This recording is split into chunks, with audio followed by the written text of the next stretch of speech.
इसका ताल्लुक है अब्दुल्ला साहब की क्लास है मोहम्मद तराब वाले।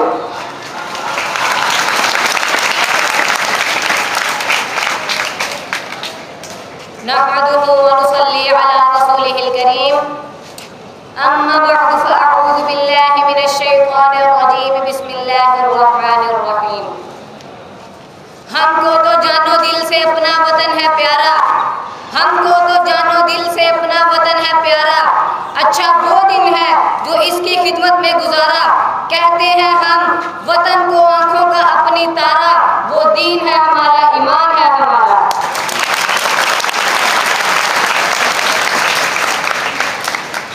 जनाब सदर व हाज़िरीन मुकर्रम, अस्सलामु अलैकुम।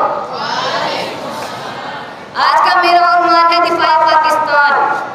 आज मैं आपको दिफाए पाकिस्तान के मुतालिक कुछ अहम बातें बताना चाहता हूँ। जनाब सदर, वतन ईमान होता है और ईमान की हिफाजत जान से बढ़कर करना हर साहिब ईमान का फरीज़ा है। वजह ये है कि अगर वतन ही ना हो तो इस्लाम कैसे महफूज रह सकता है। गुलामी का पटा जब किसी कौम के गले में पड़ जाता है तो वो जहाँ अपनी तहजीब व सकाफत से हाथ धो बैठती है, वहाँ अपने दीन और ईमान से भी महरूम हो जाती है। हुक्मरान इसे बेहिस्सो हरकत और मफलूज करके रख देते हैं। वो उठती भी है तो उसे गिरा दिया जाता है और जब वो गिरती है तो उसे पांव तले पामाल करके रख दिया जाता है।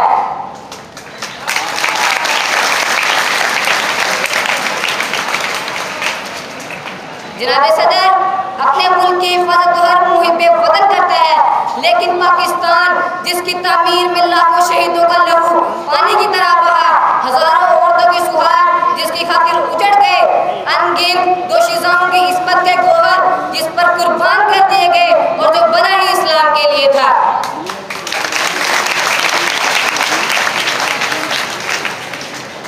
इसकी दिफा से गाफिल होना तो